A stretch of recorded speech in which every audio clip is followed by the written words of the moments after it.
All right. Did it give you guys the recording warning? Yeah, Yeah. Good. we'll Yeah. Okay. Yeah. watch. We'll watch our language. Yeah, please. Okay. Keep it at least PG-13.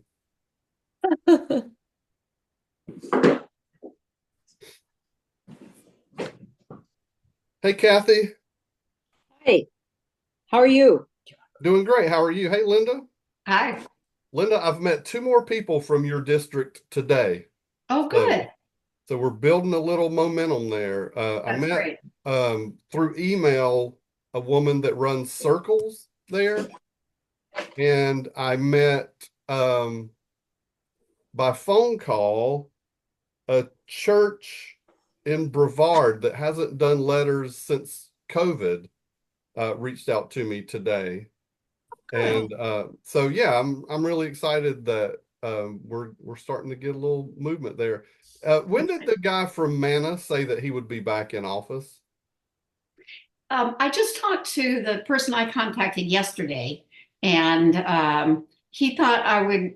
He referred me to somebody else, and he thought that person would reach out to me later this week. Okay, So great. he hasn't forgotten that ball hasn't been dropped, but just Good. hasn't made the connection quite yet.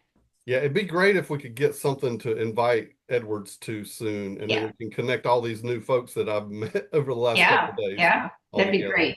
I'll let you know as soon as I hear from him. Thank you so much. Well, I've got 2:02, and we like to start on time and finish on time. So welcome. Thank you, everybody, for joining us today. This is our second training as we prepare for our January 2025 convention. And I've brought in the big guns today. Sherry is with me to help. So everybody say hi to Sherry. Hey, Hi, Sherry. Sherry. Let's just really quickly in about um, so everybody say who you are, where you are, and your favorite breakfast cereal. And I'll go first. I'm Jason Blanton. I am in Mint Hill. I am the state organizer for Bread for the World here in North Carolina, and my favorite breakfast cereal is the greatest of all time, Old School Cheerios. Peter? I'm Peter Murray. I'm in Burlington, and I eat shredded wheat, Shredded wheat, frosted or unfrosted? unfrosted, but not bran. Boyawa? Hi everyone, I'm Boyawa Roberts. I'm based in Maryland. My favorite breakfast meal is oats, Oats. traditional oats. Thank you. Do you put anything in them? Sometimes bananas, nuts, and granola. Oh, okay. Gary. Hi, I'm Gary Cook, and I'm in Wilmington. And just about every morning, I eat Kashi autumn wheat cinnamon. Ooh, put your pinky up to eat that fancy cereal. It's good stuff. Jenny?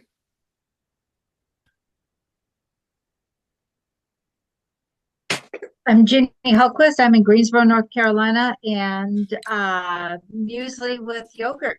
Yogurt. Linda? Hi, Linda Kinsinger from the Asheville, North Carolina area, and I make my own granola, and that's what I like. Well, if it's as good as that banana bread you make, then you're eating well. That was delicious. Jill? Jill Winnie. I'm in Murfreesboro, North Carolina with Chowan University. And honestly, I don't eat cereal, but I drink coffee every morning. Coffee with bagel.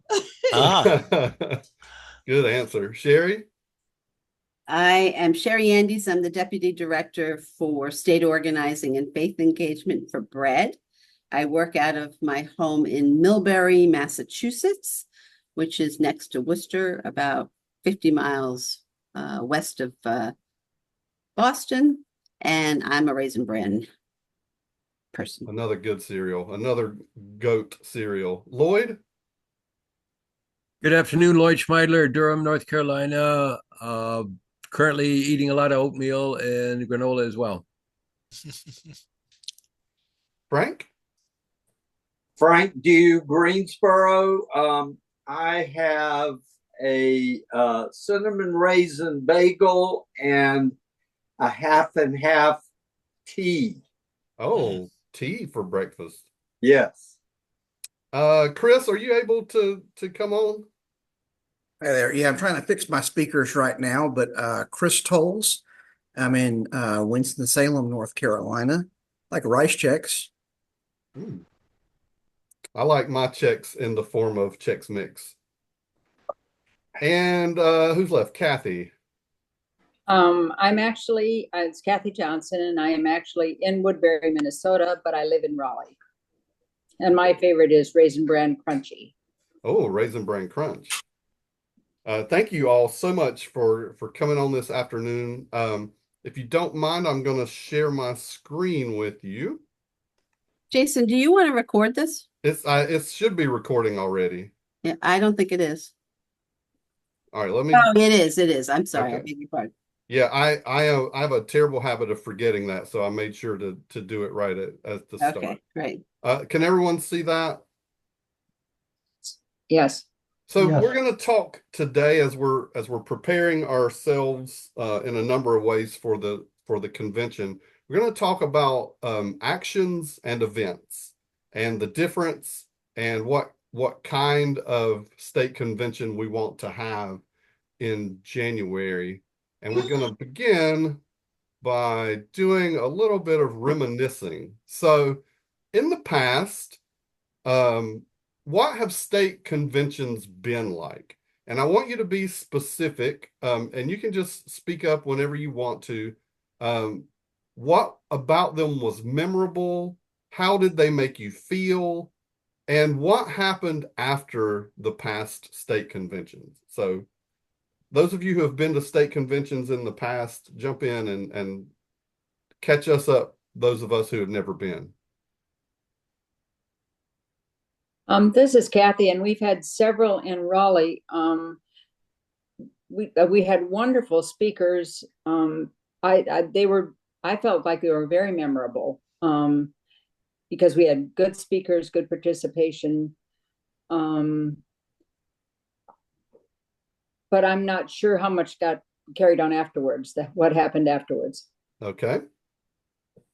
Anyone else? This is Linda. I went to one in Raleigh a number of years ago.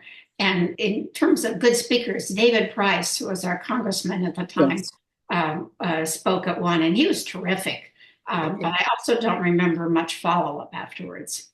Okay, so you guys have had lawmakers at the state conventions in the past? Yeah. Okay. Yes.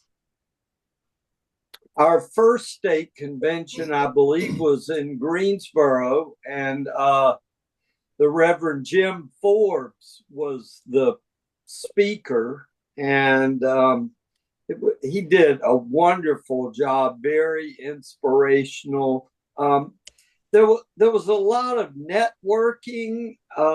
There were small group things.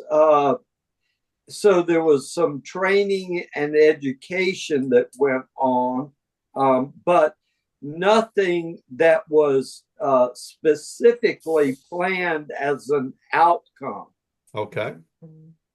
Some of you guys are jumping ahead a little bit. Anyone else want to reminisce a little bit? How many of you? I'm sorry, go ahead. I'm sorry, go ahead. Several years we had Gene Nickel as keynote, and it is always riveting and enlightening and inspiring. He sets the stage for what we do and why it's so urgent that we do it. Okay, great. Yeah, I think most, if not all, of our conventions had a letter writing opportunity within them, either during the noon hour or at the end of the day. I remember letters being generated. Okay. So that was how long, as far as time goes, how long were the events? Generally a day long, like 9 to 4, 9 to 3, yeah, something like that. Okay. Yes. 10 to 4. All right. Anyone else? One year we also did the I can't remember this exact word for it, the racial injustice exercise developed by BREAD, which is impactful. And I think anybody who goes through that takes it away and is forever changed by it. It is so amazing. Oh, I 100% agree with that. Do you remember who it was that led that for you guys? No, I Okay. don't, but there are several of us who are on this call that were there for that. And anybody else jump in? That it wasn't so might much it Go go ahead. ahead. It wasn't so much the leadership as what we did at the tables. I don't remember who the leader was, but it kind of Yeah. runs itself. Okay, great. I saw Roger come on. Welcome, Roger. Thank you very much. We're just sharing about past state conventions. So now we're going to drill maybe even a little bit deeper. We're going to reflect a little bit. And so I'm going to prompt you a little bit. So in past conventions, what were the goals? Or were there stated goals? Welcome, Brianna. I see you popping in here too. Thanks. Well, I would say maybe the goals were to be inspired, to be educated, to do something. As Lloyd mentioned, we have had letter writing opportunities, but I would also say networking, building relationships across the state. Okay. Those kinds of things. Yeah, absolutely. And listen, all of us have been to conventions and love those parts of them, right? If you're a pastor, you know that you go to that national convention every year, and of course half of that is job networking too. And but it's wonderful. Those kind of events are wonderful. Anyone else remember any specific goals? Okay, so then let's ask the next question. Were those goals, if the goals were fellowship, networking, education, maybe inspiration, an opportunity to write letters, were those goals accomplished? Yes. Okay. Everyone agree? Anyone say maybe not so much?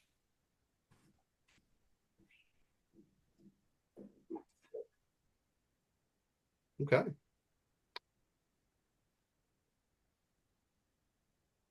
So what happened? What was the impact?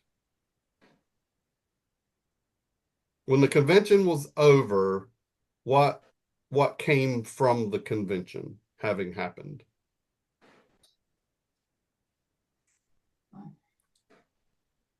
I think one positive was that at least when they were in the Raleigh and Durham areas, we had good support for Bread's work on Capitol Hill with Congressman Price. I think we had a good relationship while he was in office. So that deepened a relationship with an important lawmaker.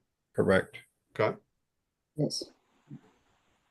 I'd say from my standpoint, when you meet with others across the state, it helps strengthen your commitment to the organization as a whole.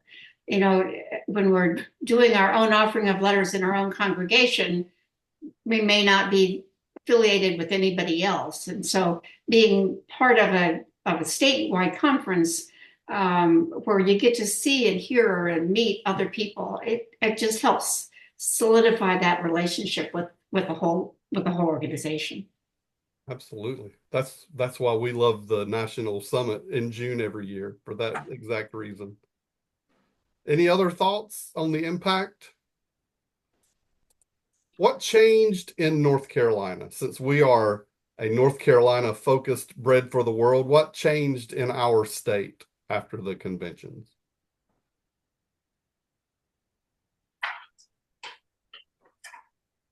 I think one of the things that was the final result is having a state person like you. I mean, we banded together and said there is much to be done here. We are capable. We have a mass of people, and we just kept pushing. And then Frank going on the board. I think I think without having that, God knows what happened during COVID, but having all those years that we did meet together, I think we banded together and yearned for an opportunity to kind of grow the Bread family here in North Carolina. I think that was really powerful. And I thank you very much for it. What else? That's a good answer from my standpoint anyway. Thank you. So, Jason, I want to just interject that I've been quiet because I've been a member for many, many years, but somehow I didn't. I'm one of those persons who, somehow didn't get to the state conventions. I don't remember being, notified about the state conventions, and so. One of the things I guess the state convention can do is it can be an opportunity for like you say, networking to bring people who are on the periphery within within North Carolina, getting them involved in a deeper way, which is, I guess, what we've been saying. And those of you who were at our previous training, what was our previous training about? Do you remember? We're going to do it again, by the way. We did turnout training before.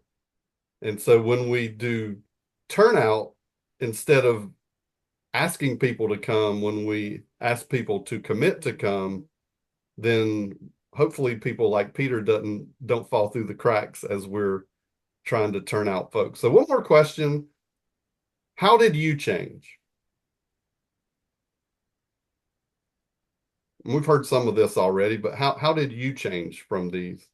Because we certainly want to create some change in the attendees, right? Mm-hmm.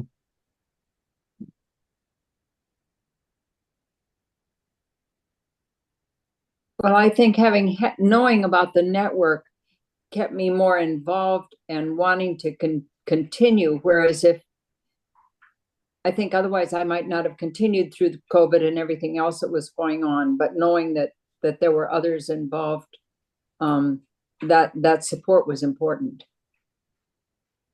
Good. So you were supported, you felt maybe emboldened. Yes. Okay. Others?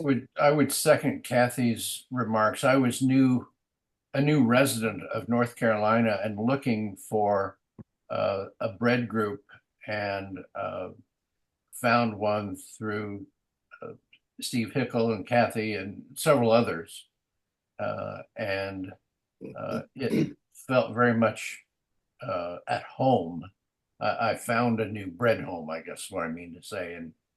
And that's been a blessing for me. Great.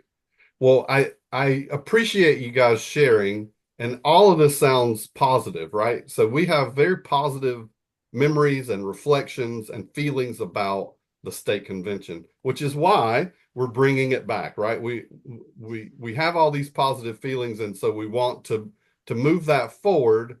I'm going to turn it over now to Sherry. We're going to talk about events versus action. Great. Thanks, everybody. And I really enjoyed hearing your reflections on your past events, your past state conventions as well.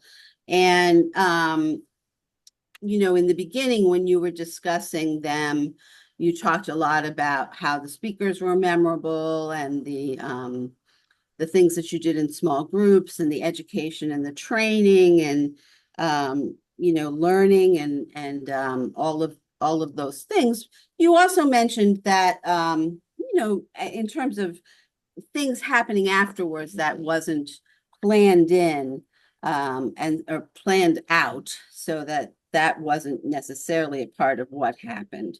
And so just want to be mindful of that as we think about the difference between something we call an event and something we call an action. And we're going to distinguish between the two. And then at the end, there'll be a proposition around considering thinking differently about your convention this year. So just hold on to that. So an event is pretty much as you described. Its purpose is to educate people. It's to expose people to a diversity of instructors, panelists, keynote speakers, and to help people integrate new information and into their work, into their study, into their advocacy. And as you said, to really do some great networking, to give them an opportunity to get to know one another across the state, inside, outside of their own institutional networks. So that's pretty much the designed intent of an event, which sounds pretty spot on to what you all did. An action is designed to get a reaction. And so your reactions you're trying to go for here are to initiate or to build a new relationship with an organization for the organization, in this case, Bread North Carolina, with a decision maker. So having external people there, like you've had in the past, Congress people, senators, and either getting into new relationships with them or building and deepening the relationship. And your previous conventions did have some of that element to them, an element of an action. But also to move that decision maker in some way, to ask something of them, to try to get them to do something. So to sort of, put some pressure on them. Sometimes the pressure happens before the event, the action happens before the action, and you're simply getting them there to celebrate that they've done what you asked them to. And sometimes the pressure will happen a little bit after the action, but you're getting them there to kind of warm them up. And sometimes the pressure actually happens at the action itself. But the point is, what we're trying, the kind of relationship we want with our decision makers, our legislators, is one of push and pull, right? Where we act on them, and frankly, sometimes they act on us. So we're trying to compel them to react to us, to react to the Nourish Our Future platform, to adopt our Nourish the Future platform. And, we give some space for them to kind of push back on us too, and to say, well, maybe you ought to consider this. And that gets us into a negotiation. Don't go. Let me stop there and see if there's any questions on the purpose of an action versus an event.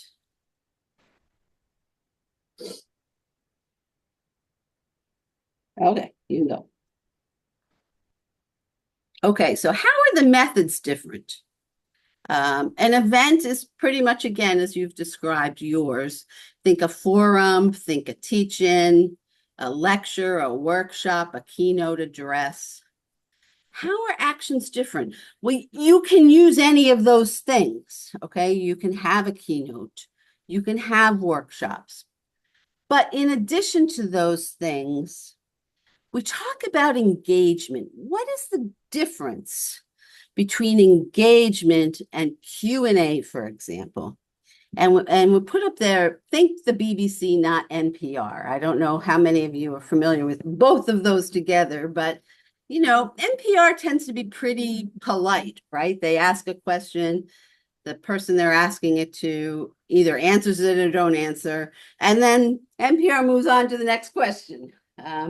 BBC, and when they interview somebody, if they ask the question and the person they're interviewing doesn't answer the question, they say, wait a minute, then they push back and try to get them to answer the question. They insert a little more tension into the conversation. So that's engagement. Shows you're really interested in the person. You really want to get an answer. It's not just an interview, though. You also have to be willing to be a little vulnerable yourself and let the person you're engaging engage you as well. It's about probing questions, some tension, and what we call pinning, trying to get a yes or a no, trying to get an answer. Okay, next slide. And so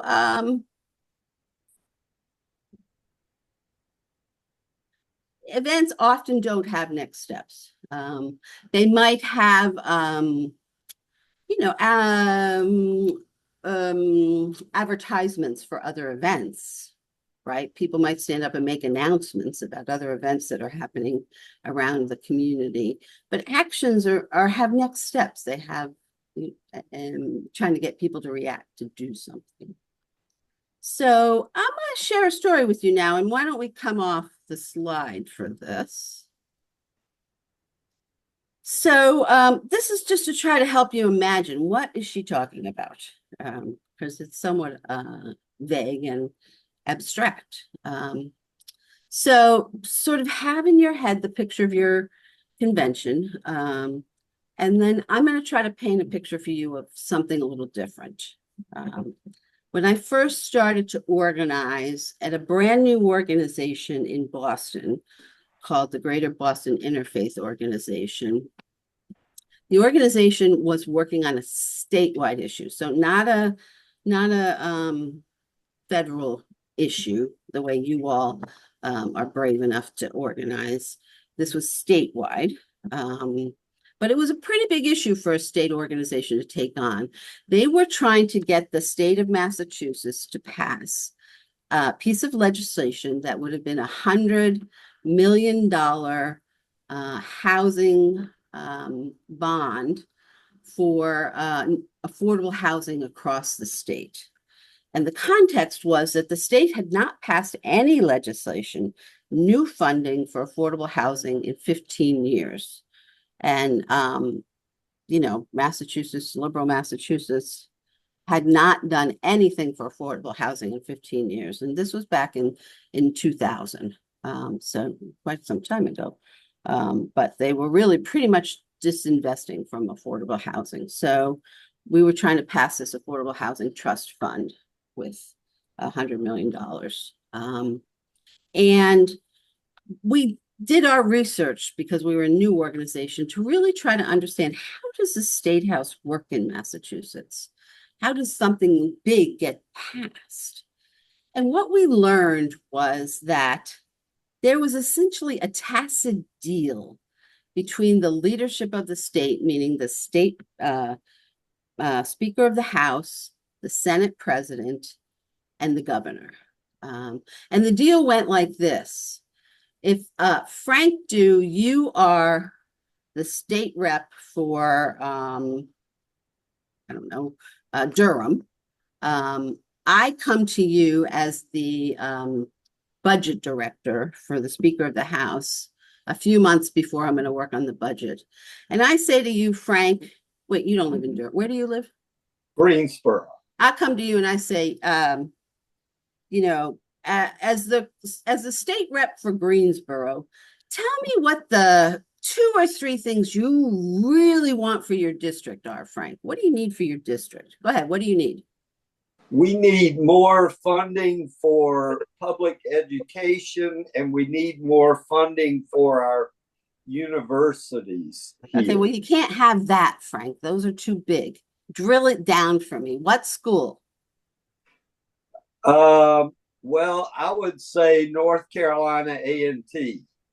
Okay, and what program on A&T? The engineering program. Okay, and how much do you need? 50 grand?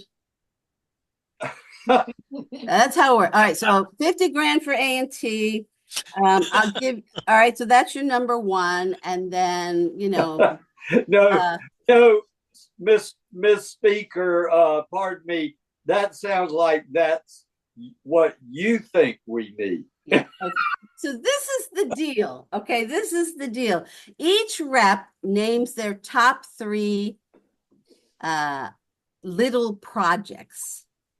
And the leadership basically guarantees they'll get one of those, as long as they stay out of the big issues. Hands off the big issues. Okay. And so the budget director goes and he says, okay, you want, 20 grand for your battered women's program? You got it. Jason, you want 50 grand for your bridge? Okay. Kathy, you want, a new park for your poor community? You got it. But we're not going to talk about public education, and we're certainly not going to talk about affordable housing. So here's what our organization did.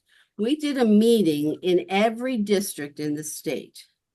Well, actually, every district in the organization's catchment area. And we called out those legislators publicly to a stage, and we asked them, will you make affordable housing one of your top 2 priorities when you talk with the budget director? And we did it in front of 100 people with press in the room. And they all said yes, and they all hated us. And guess what? We won.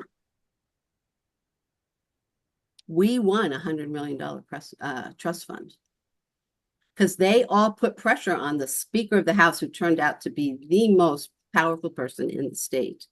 And they all went to the Speaker and said, our constituents are loony. They are loony. They are off their mind, out of their minds, mad at us. And they want us to do this, and you've got to do it. And he did it. So it was the first time in the state he'd done anything on affordable housing since he had become the Speaker of the House. That's an action. Okay. A meeting of 100 people with their legislator on the stage, getting him to move. Now, do you always have to have that much tension? No, but that's an action. Okay, so let me stop there and get you to react. What do you think of that?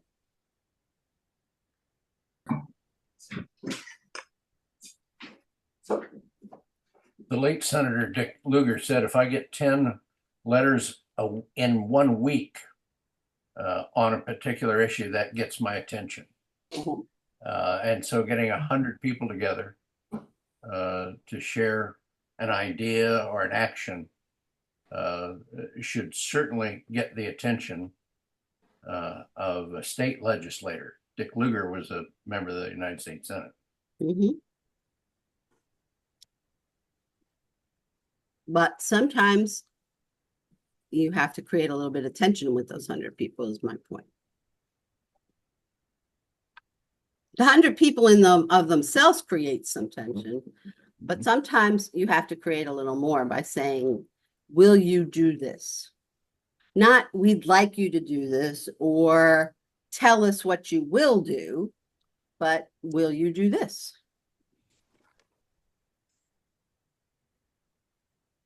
What do you think about that?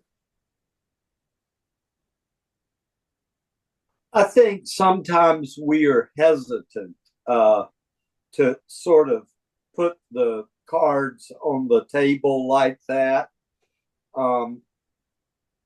afraid that they will say no.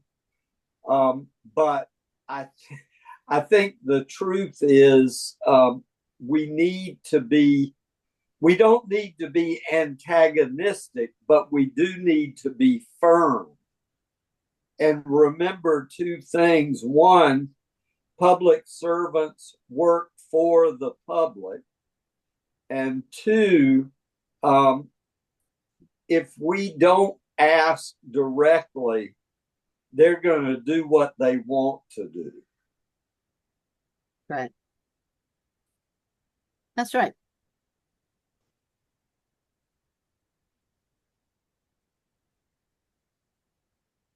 Anyone else?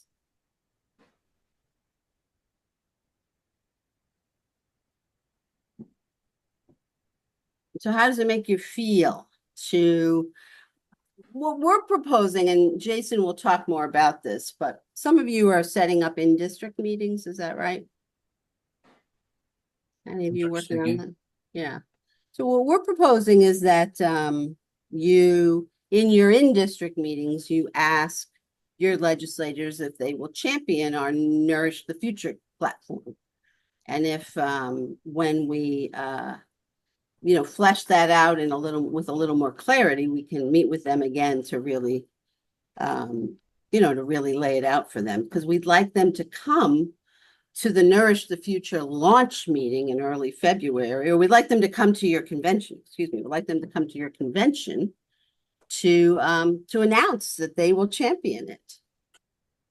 So our hope is that the tension you guys are going to create will be in your in-district meetings, and that when they come to the convention, we're simply congratulating them because they're a yes. So that's kind of the proposition, but that means you're going to have to create some tension in your in-districts. You're going to have to ask them to do this in your in-districts. So how comfortable are you with that, with creating that tension yourself, in your gut, in your belly? How do you feel about that?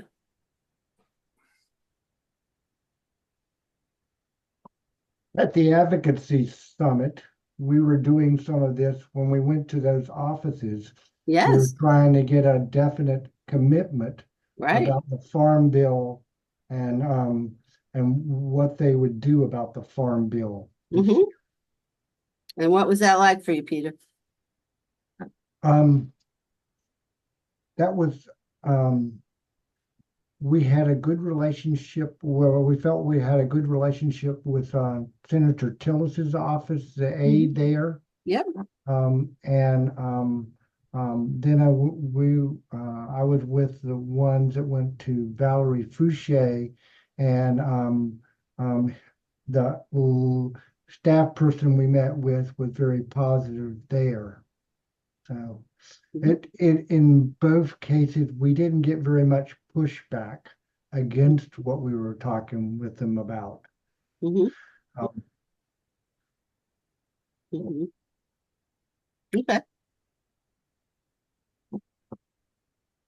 Brianna, how comfortable are you with tension? I don't actually like tension, but I'm pretty comfortable using it for this kind of thing because I know it works. So, especially if you have a relationship. So for like the mayor of our city, for instance, he can be hard to pin down sometimes. So, a group of us will get together and he generally likes to have good relationships with people.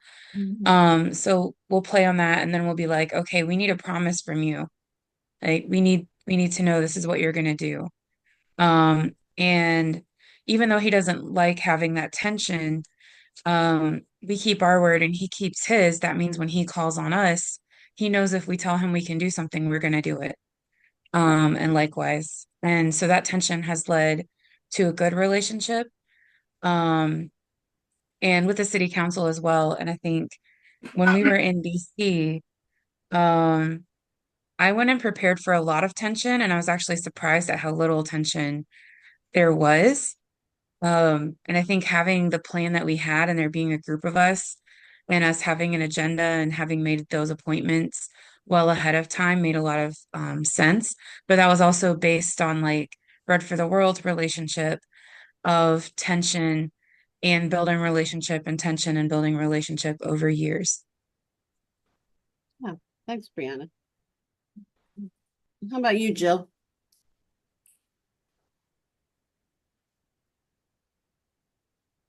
For me, tension, the way I see tension, I start with thinking it's not comfortable, but this is a tension that can produce something good.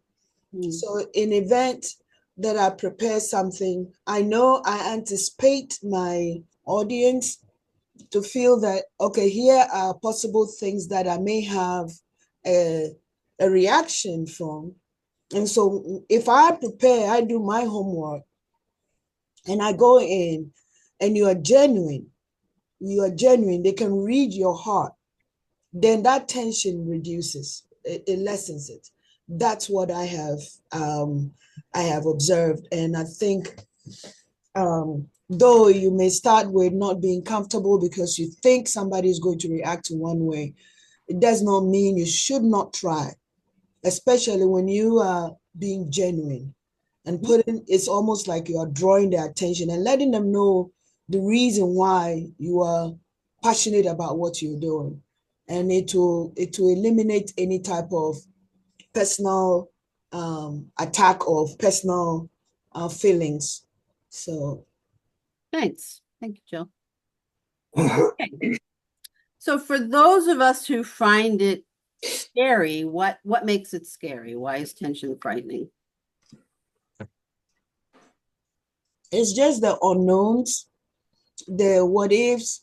If I'm not liked, if they don't like this, what if they're angry at me? Right. Right. Those are sometimes those things that you see about tension. Right. That you are always thinking about what if. Right. Right. Other folks?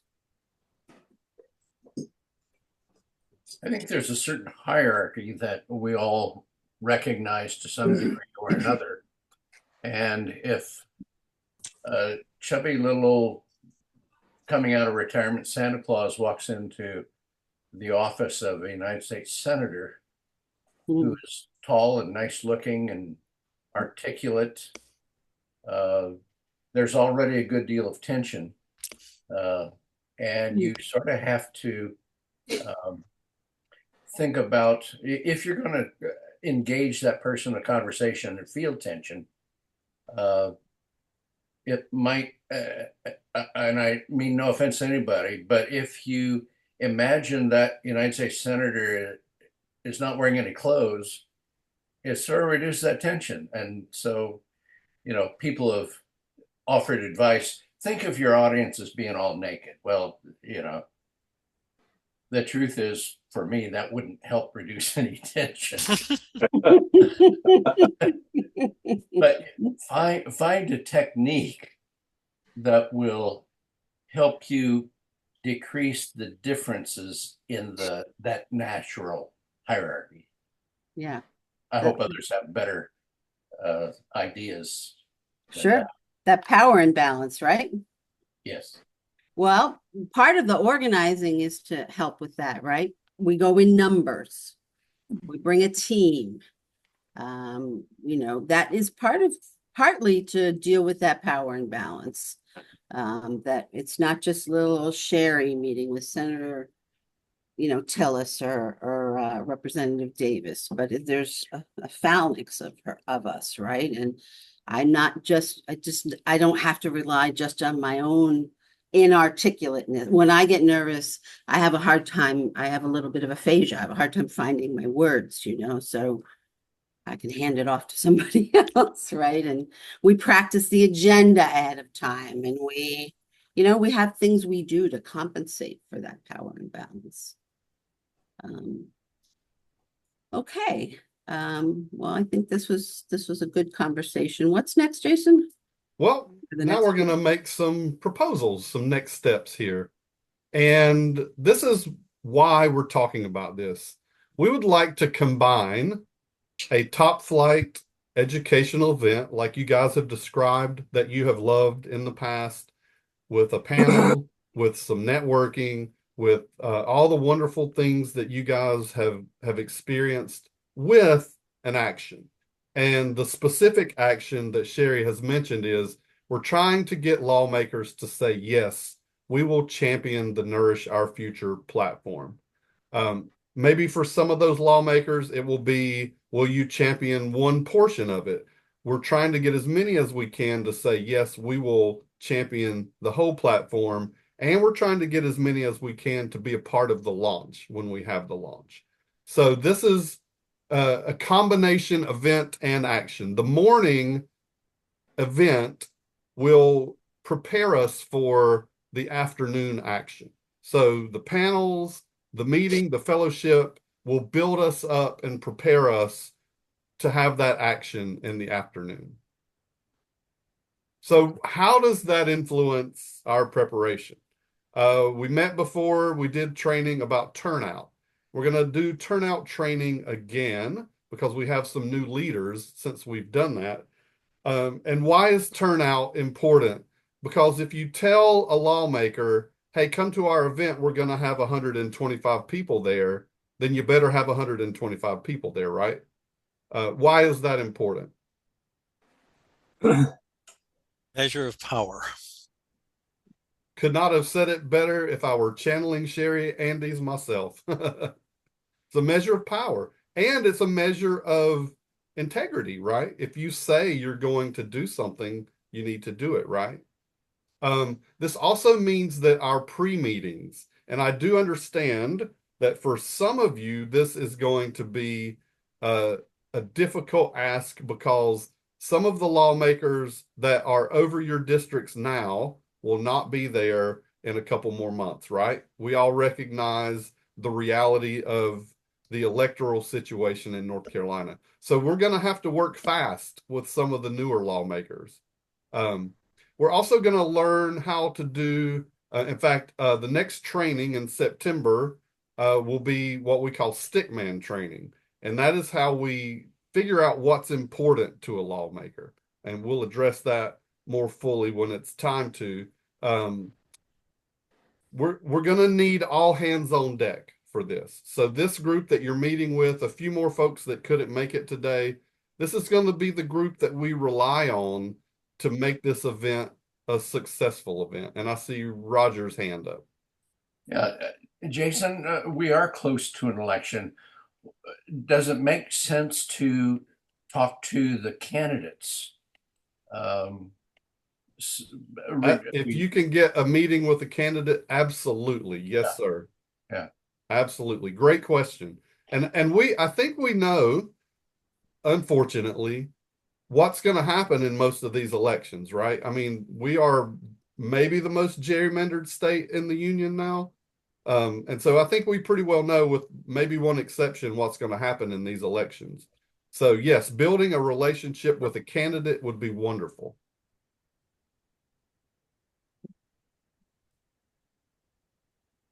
So the morning, what we've experienced as a convention in the past, the education, that will be to prepare us, right? It will be so that we'll be ready for the action. We will have bolstered our confidence. We will have bolstered our knowledge, and we'll be ready to speak to lawmakers with some authority, right? With some power in the room, because we will spend the morning getting ourselves ready to do that.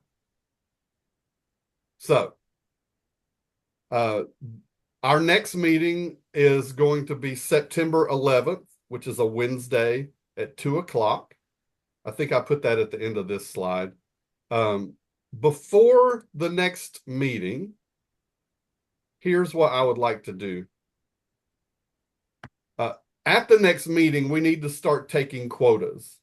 So we need to start talking about how many people can we turn out from Greensboro, from Winston-Salem, from Asheville, I know Peter's already working on turnout at the village. He's already working on maybe getting a bus. So how many people can we turn out from Raleigh, from Durham, from Chapel Hill? So we need to have some numbers. And these are going to be commitments, right? These are going to be numbers that we're going to commit ourselves to. And before that September 11 meeting, I am going to offer, for those of you who didn't get to attend the first time, turnout training again. And so if you're not familiar with some of the phrases I'm using right now, don't worry, we'll teach you about turnout and how we do that, and the difference between doing turnout and just inviting people. We want people to commit to being a part of this. We're also going to need to come up with dates. Either have met with your lawmakers or have a date when you will meet with your lawmakers. I know some of you have already met with your lawmakers. This will be an opportunity for some next steps. If they're not in district, some of the Democrat members are going to be at the convention next week, so that takes a week away. So if they're not in district, we can do that over Zoom. But as many as we can do in person, as many opportunities as we have to present the Nourish Our Future platform, to present this state convention, and to say, will you attend? Will you support this platform? The more opportunities we get to do that, the better. And as Roger mentioned, some of you are in areas where you have a good idea that your current representative will not be your future representative. If you can build relationships with the candidates, this would be a great time to start doing that as well. So what do you have to do between now and September 11th? What do you have to do to make these two things happen? To have a hard number and to get a date on the calendar with a lawmaker or a candidate? And that's not a rhetorical question. You want to come off screen share? Yeah, thank you. I will.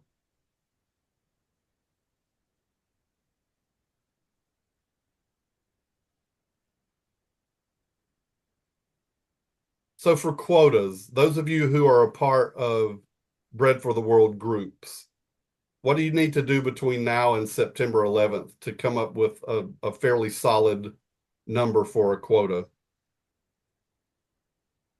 I would say in Greensboro, we meet monthly, mostly by Zoom, occasionally in person. And I think we would need to make an effort to make sure that all of our active letter writing congregations are represented at that meeting, and that we can ask them to seek commitments from folks in their congregations to go.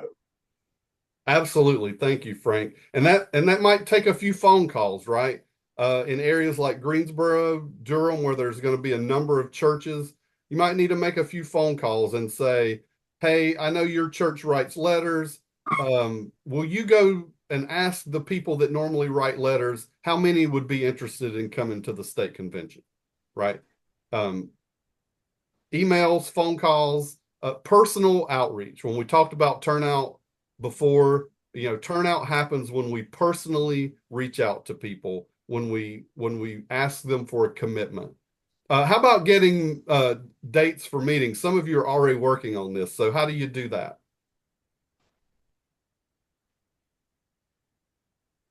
Peter, what are you doing when we get off of this call? So I'm reaching back out to the staff person that we in Fushi's office that we've met with before to see if we can get something going there. I emailed him last week or a little bit before, and he hasn't replied. So I want to follow up and see what we can get there. And I want to say, first of all, thank you, Peter.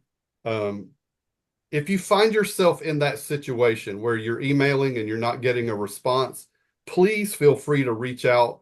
Bread for the World has a pretty robust list of staffers and phone numbers. And so if you don't have a phone number with a scheduler or a legislative assistant or someone that you've met with in the past, please reach out. We're happy to get you phone numbers. If you want to meet with someone in person, I'm happy to come out and meet with someone in person if that's what it takes. So let's do a little bit of phone and email work and get those dates done. So this is the next training. I forgot I took you off of screen share. Wednesday, September 11th, 2 p.m. This seems like a time that fits most everybody's schedule. So we have, by my watch, 5 minutes left. How are you feeling after going through this training? So let me ask you this. Do we know the time frame we need to ask people? We know the date, January 25th. January 25th. As of right now, I'm thinking that we're going to do the morning portion beginning at 10 a.m. So 10 to 12, we'll break for lunch, and then we'll ask lawmakers to be there at 1 p.m. and go from 1 p.m. to about 2:30 p.m. So and when you're talking about the quotas, you want the number that will commit to come to the convention. Is that correct? Yes, we're asking for how many church members, Bread members will come to the convention. Yes. Jill, I see your hand.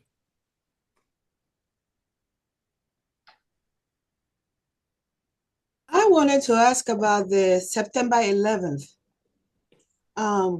We just got back this week. We've been in train. School is just getting back. Our students will get back here on Saturday and Sunday. We have check-ins. And I intend to have a listening meeting with students to organize that. The one thing I know for sure, I was looking at the schedule that the university has already said September 11th is full day with all kinds of events here. Okay. And we have so many people who have resigned. And so I have been thrown into certain areas that I have to lead prayer. I have to lead certain things.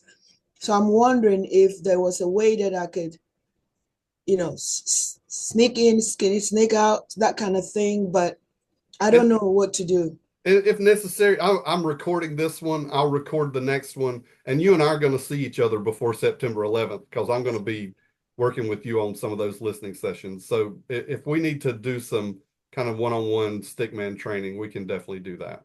Okay. All right. Thank you. What else? How are you feeling after this conversation? Do you guys think we can pull this off? Yes. I think so. I'm just late into everything because right after the bread, I went to Ghana and I just got back, and then I got sick for about 2 weeks. And I'm still recovering from it. So I haven't been able to do what I was geared up to do. But as soon as my students get here, I'm sure to have a meeting, and I can be more excited to tell you what they will. I think I know what would happen, but until I meet all of them and we figure things out. But I think that this is doable, and to hear from the students will be amazing. And so that's what I'm looking forward to doing. I'm excited about that too. We have a number of listening sessions coming up on a number of campuses this fall, and I'm really excited about that. What else? Anyone else want to share thoughts for the good of the people? I have another logistical question. Sure. The lunch, is that something we need to, is there a registration fee, or are we still working on getting? That is a great question, and I will have a better answer for that hopefully by the next meeting. Okay. I find that if you ask people to put a little skin in the game, that it makes that commitment they make a little bit, easier to keep. But we obviously don't want to make it cost prohibitive either. So that's something that we're working on. Yeah. Okay. Good question though. What's a catered box lunch cost? $12.50 or something? Does anybody know? I guess it depends. My answer to that is it depends. I sure wish we could get the caterer that we had in Greensboro for the pastor's lunch. That guy was wonderful. He's a friend of Frank's, and he was wonderful. But I'm not sure we can get him to hike up to Raleigh for us. But we'll work on that. And it may be that I tap some of you who are local to Raleigh and Durham to help me with that as well, because, well, that's what we need, right? Have we set a location? Yes. It's what's the name? It's in Raleigh. I wish Steve were on here because he booked the church for us. I think it's Highland United Methodist. That's exactly right, because I keep confusing that Highland with the one in Winston-Salem. Right. Which is Presbyterian, yeah. Folks, it is 2:59 and my 3 o'clock just rang my doorbell. I was about to say the same thing. Thank you all so much. I look forward to meeting again. I look forward to meeting in districts with you guys. Blessings. Have a good afternoon. Thanks, Jason. Thanks, Sherry. Thank you.